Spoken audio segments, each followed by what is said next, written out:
Do you really have cancer? You lost half of your breast after the surgery, but you're not getting better at all. You know what they say, sickness starts with the mind.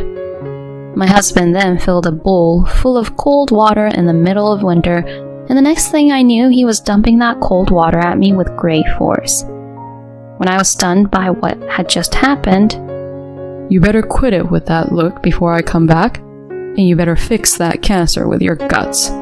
Understand? he yelled at me and went off to work. I still remember the look on my husband's pale face the next time I saw him. My name is Michaela. I'm 50 years old and a housewife. I have a family of 3. My husband William, who I went to college with, and our only daughter Beth, who has already left home. 2 months ago, I was diagnosed with breast cancer. I've been noticing some discomfort in my body for a little while now. I kept telling myself, I'll go to the hospital tomorrow, the day after tomorrow, the day after tomorrow, and next week. I've been putting my body on the back burner, and this is the result. The cancer was more advanced than I had imagined, and the doctor diagnosed me the lowest stage. But I wasn't too surprised. Maybe I was prepared for it, because this is not the first time I have been diagnosed with cancer.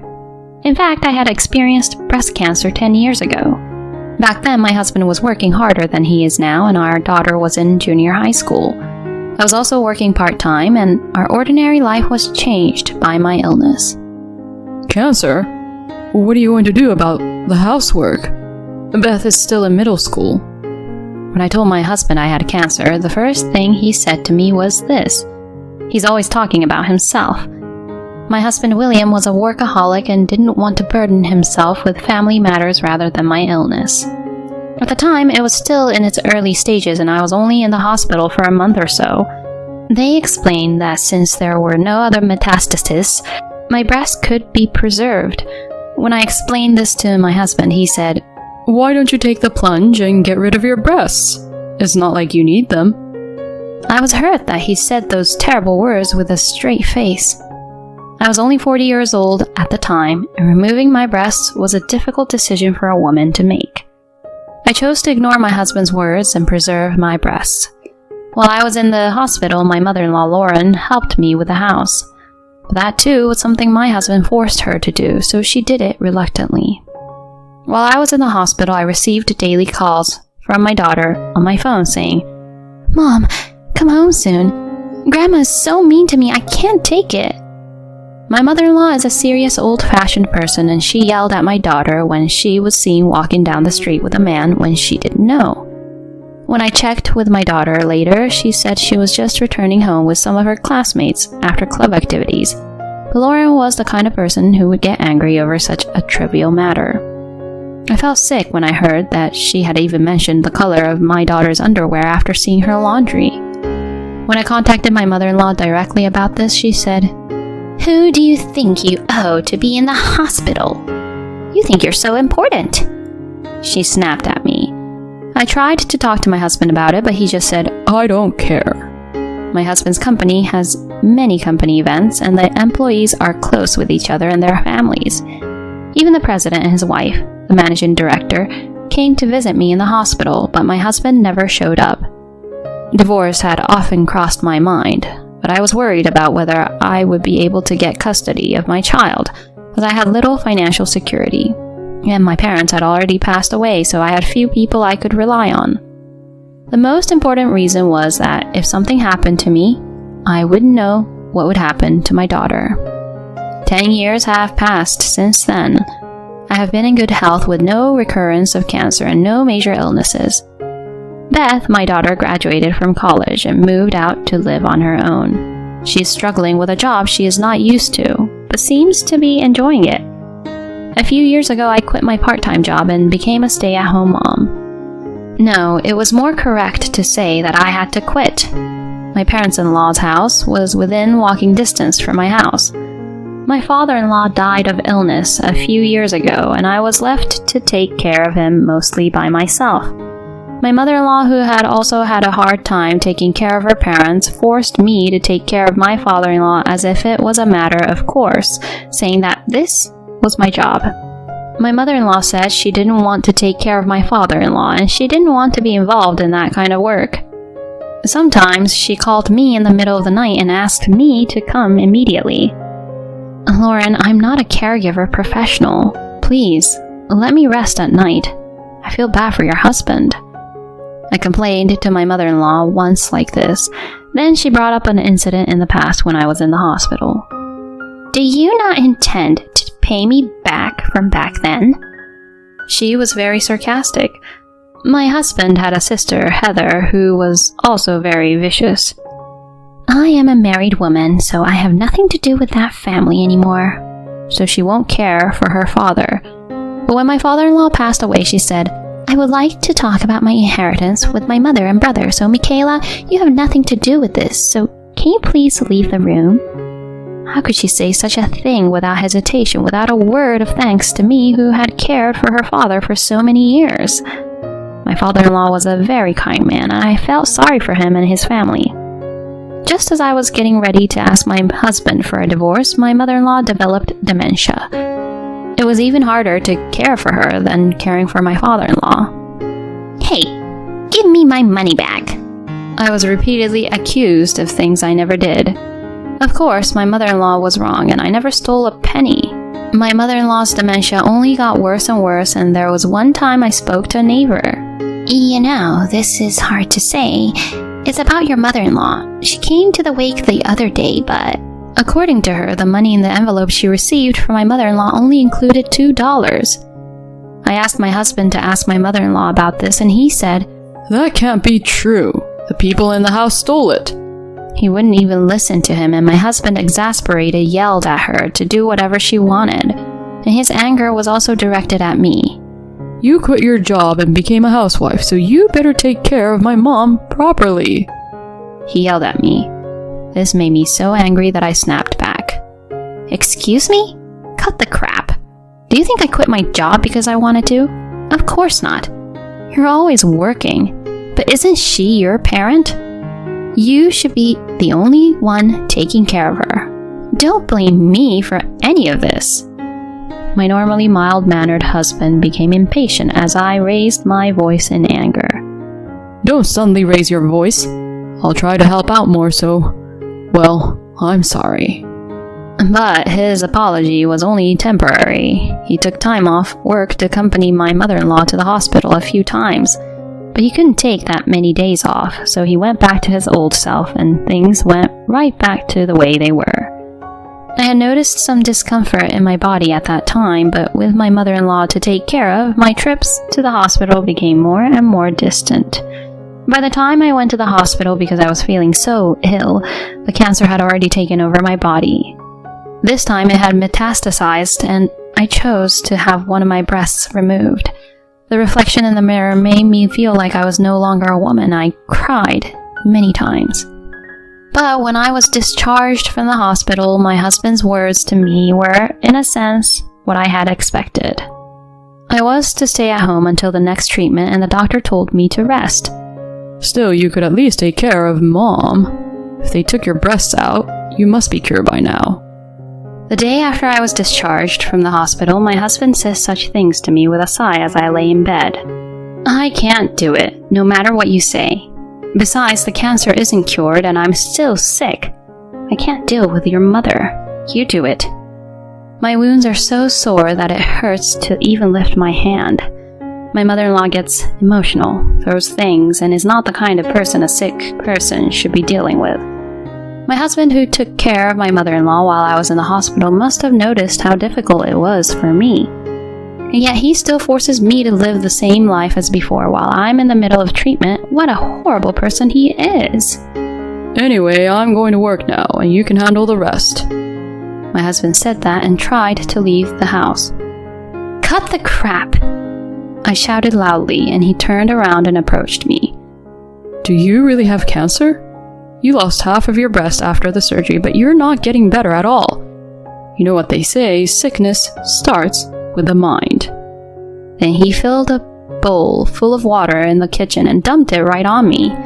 The coldness of the water and my husband made me shiver. I guess he was under a lot of stress dealing with his mother.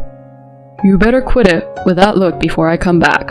And you better fix that cancer with your guts. Understand? He said that and left for work.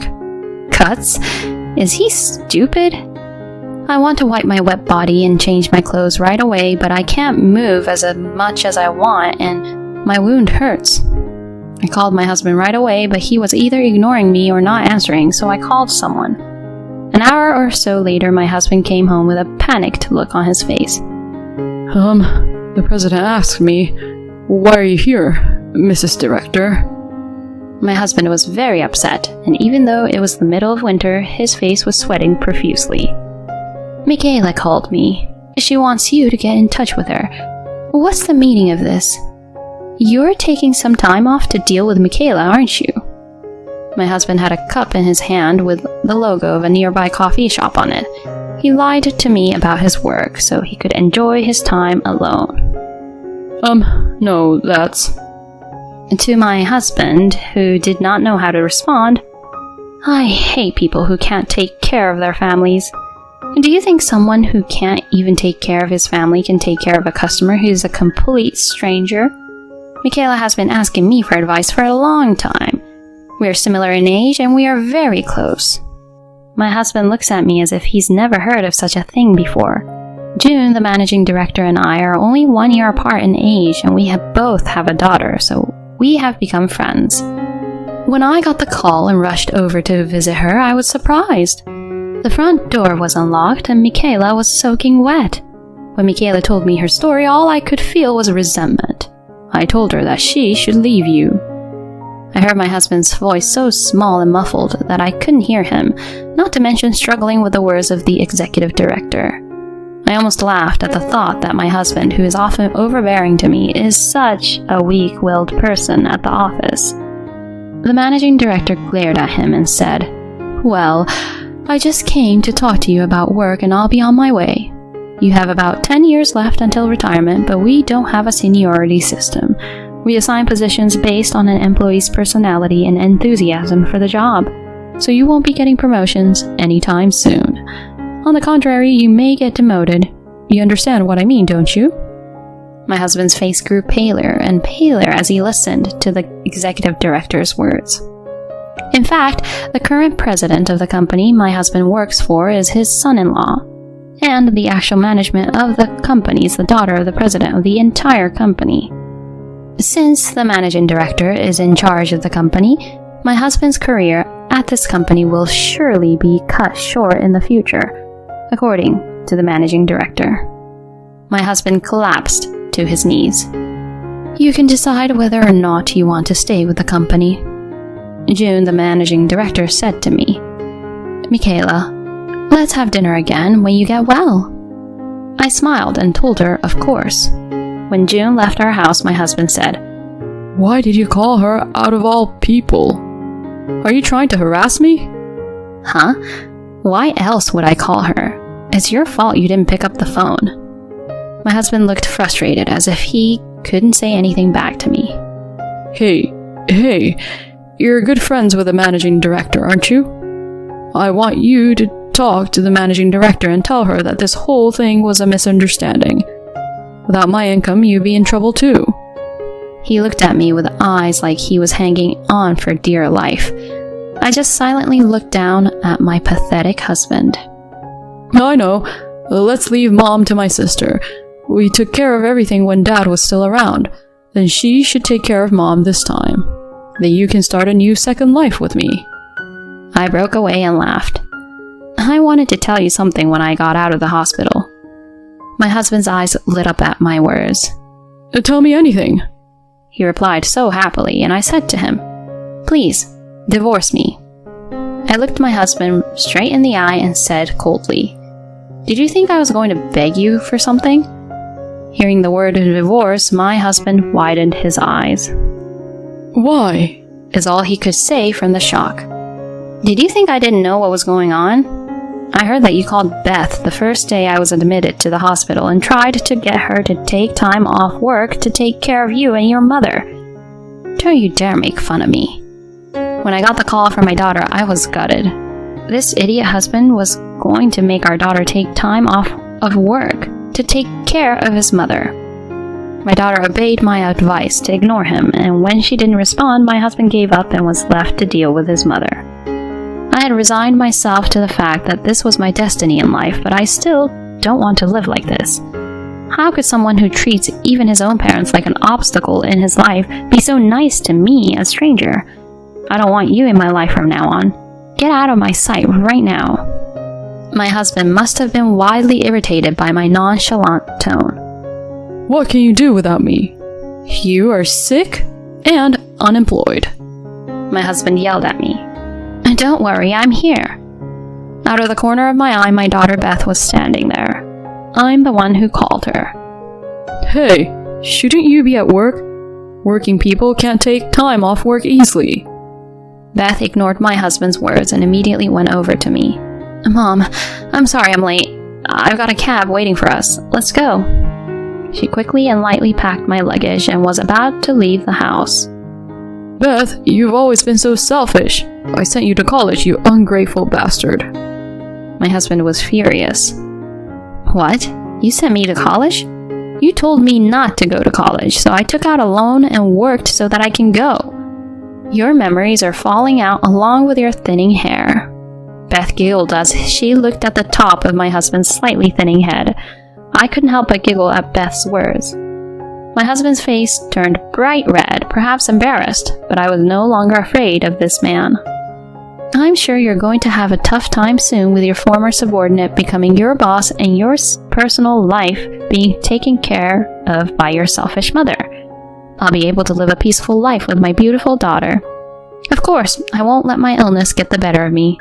Suck on that. And from Beth, my daughter, you may be my father, but I don't consider you one. You treated my mom like a slave. You won't even help me when my grandma says horrible things about me, and I don't want a father like that, and I don't want to see you anymore. With a triumphant look on my face, I left the house with Beth. In the cab, I tell Beth, I'm sorry, Beth. I know I'm going to cause you a lot of trouble. Beth looked at me with a puzzled look on her face. I'm sorry? What do you mean? I'm glad you finally divorced Dad. And don't worry about our life. I make a lot of money. I'm an adult now. Thank you for relying on me, Mom. I couldn't stop crying at the words of my daughter, who had grown up to be a fine woman before I knew it. After that, my husband and I got divorced. My ex-husband kept trying to get me to stay with him, but there was no way that was happening. Because of the way he had treated me, I was awarded alimony for the emotional pain and the division of property in my favor. What happened to my ex-husband after that was worse than I could have imagined. He was taking care of my ex-mother-in-law with dementia while working, but he gave up after only a week and tried to get his sister to do it. Heather tried to put Lauren in a facility, but she was told that there was a long waiting list, a year at the earliest. My ex-mother-in-law would walk out of the house and take store merchandise out of the store, and my ex-husband said the store has called him at work numerous times. William began to make more mistakes because he's not sleeping enough, and his former subordinate has been promoted for supervisor, and he was finally offered to work shorter hours. His income has dropped considerably, and he started living together at his sister's house, but you can hear their bickering every day from the house. One of the neighbors contacted Heather, and it seems that the siblings are now taking care of their own parents even though they don't want to. But it's my ex-mother-in-law, so it's not going to be easy. But I hope they have a hard time. It's none of my business anymore. June, the managing director, told me everything. I moved in with my daughter after that.